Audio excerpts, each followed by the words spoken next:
Hello.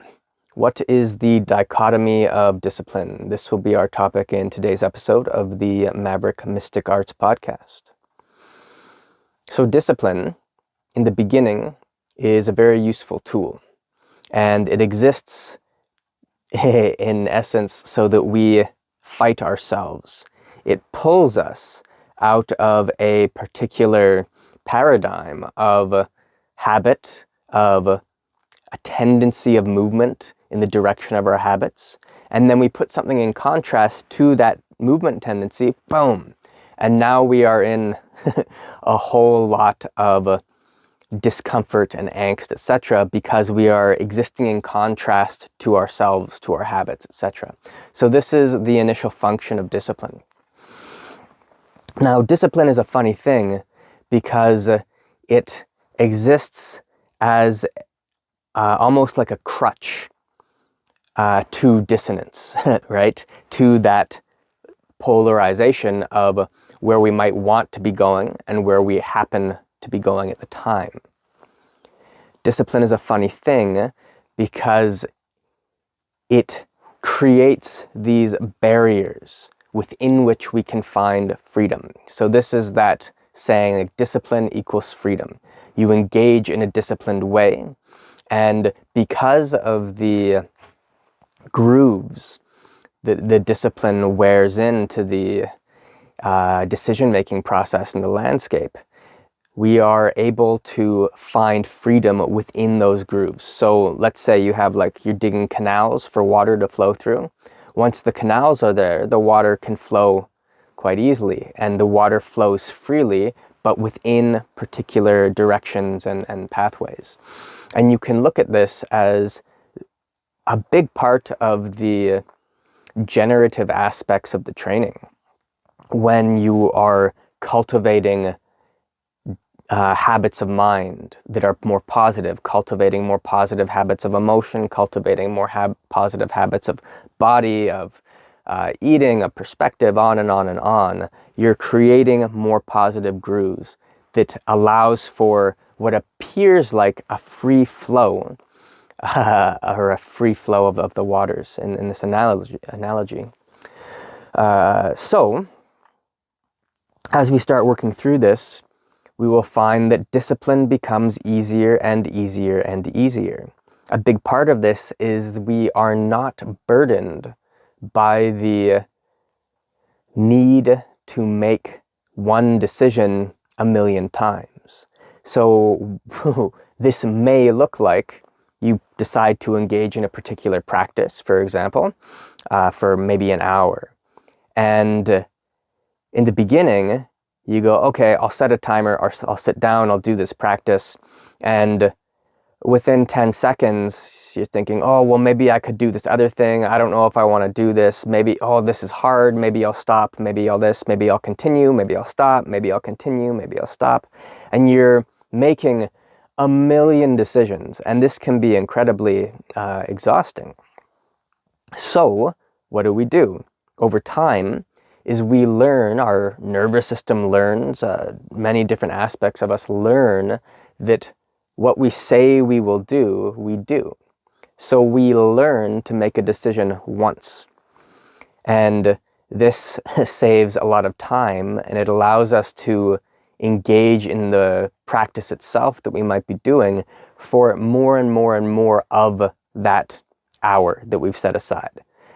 Very often, we set aside an hour for a practice, and maybe we're doing that practice for, a couple minutes if we're lucky, and maybe that much less. There's even been some prolific teachers of, very high level meditation, the Ati Yoga, Dzogchen level meditation, that very deep Zen Buddhist type of meditation, who will say that in a 2-hour session, when it comes to the highest levels of that meditation, which is the non-meditation plane, that truth realm, that maybe they're doing that for a few seconds in 2 hours. And these are people who have spent their entire lives devoted to the path and beyond.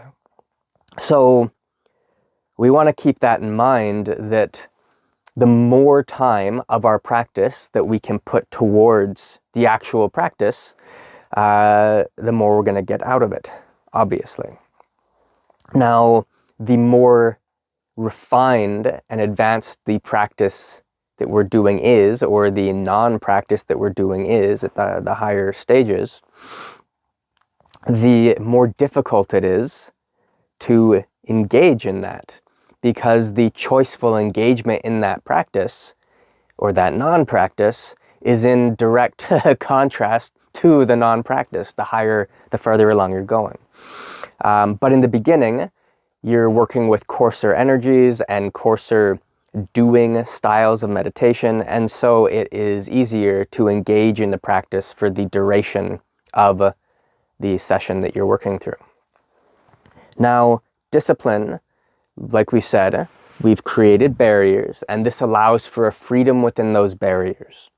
Okay, a freedom to simply do the task that you decided to do. One story, a type of story that we often feel compelled to find impressive is that of the person who is imprisoned and finds freedom within their imprisonment. So they are confined to very small spaces. Look at any stories of prison and prisoners of war, etc. And we find these tales of various fairly highly developed beings who are able to find, we might say, like compassion and love for their jailers, their guards, who are able to not engage in the worst of human minding and emotioning and bodying when it comes to these dire conditions. Now, when we are enclosed, once again, from an environmental standpoint, that can be somewhat similar to engaging in disciplines of the mind, of emotion, of body when it comes to those more generative phases of the practice. In that there are walls, right? There's walls. Whether they are self-concocted or whether they are environmentally concocted, there are walls there, which makes it, in some sense, easier to find maybe not easier, that might be the wrong word, but it's more or less serves the same function, right? Whether the walls are externally created or internally created, there is a type of freedom within that. The freedom can be, I guess, easier to find, maybe that's one way to look at it, because of those very walls that are there. You have a paradigm that you're working within, and so you can give yourself over to that paradigm. You don't have to make decisions. There's so many decisions that have been made for you, and that's sort of what we're getting into with the discipline, is it erodes the many decisions and allows us to simply make the one decision. If those decisions are environmentally imposed, that still subdues all the potential decisions you could be making, because what you can do is compressed. Now, how you engage with those walls, whether it is positively or negatively, that's a different story. So then we get to the other side of this dichotomy of discipline. Discipline, in this, what we've talked about so far in today's episode, is an aspect of control. You are putting those walls up, and through these concocted barriers, whether, again, environmentally concocted or internally concocted, or we could say internally or externally, environmentally put in place. This is control. right? It's controlling the decisions that you can make. It's controlling the thoughts you can have. It's controlling the emotions you can have. It's controlling the actions you can take. So it is control. Now, the higher octave of control is freedom. Anything that we are free of, we do not need to control. From a meditative standpoint, if we are free of our thoughts, we do not need to try to control our thoughts through, say, concentration-based meditative practices.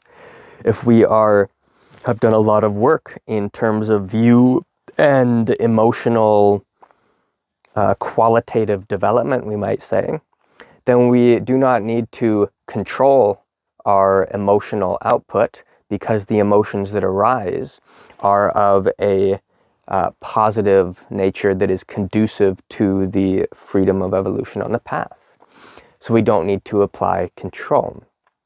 And obviously, from a physical standpoint, let's say it's food, maybe you have, whatever kinds of food or that you have, addictions to in one way or another.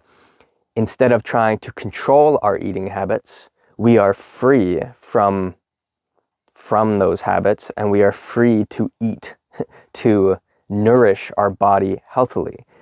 We are free to nourish the emotional body healthily, the energetic bodies healthily, the mental body healthily. We are free to nourish ourselves in a healthy way. So freedom is a higher octave of discipline. When we are moving beyond the confines of the disciplined mind, or the confines of the disciplined outer impositions. And another example would be like when people retire and they've had very clear schedules for 40, 50 years, and then suddenly you have the whole day to yourself to do what you want. What do? What do people do? A lot of people have a very, very difficult time with not being within those imposed boundaries. And you can look at this from many, many different perspectives and it's a good exploration of thought. What are the impositions, the walls, the ruts within which we live our daily lives and work through mentally, emotionally, physically? And what are they? What are the ruts that we might not be aware of? What happens if those are removed? Sometimes we can engage in a very positive way, perceive a tremendous amount of freedom until the walls that are holding those positive traits and freedoms aloft are dissolved. And then suddenly, boom, you fall. And that's a whole other exploration of freedom. Instead of freedom existing within walls, what happens when you are free to move as you wish, right? I've had an opportunity to, through this van life situation, to have very few obligations and to work within an external freedom that very few have the opportunity to explore. And personally, I've found that this can be far more difficult than working within paradigms of enclosure. I found that within the paradigms of enclosure, the prisons, that freedom, positivity of mind, emotion, etc. are very easy because they exist within those walls. You have a flow tendency you can follow.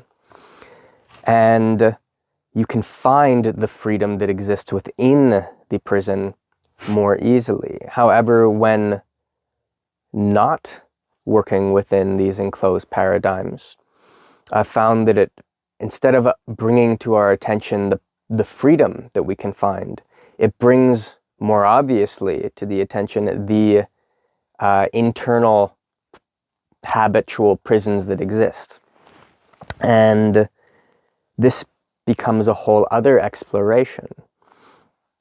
when the environment is relatively devoid of walls, prisons, and paradigms of movement, etc., and you have unlimited choices, you get another type of pressurization, we might say, of your habits, of your what you take with you, essentially. Because the common denominator between everywhere that you go and everyone you interact with, including yourself, is yourself.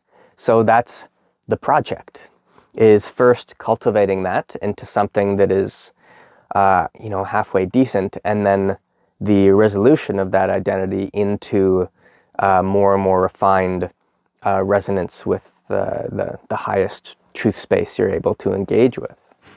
And engage with is the wrong word, but realize is a better word for that.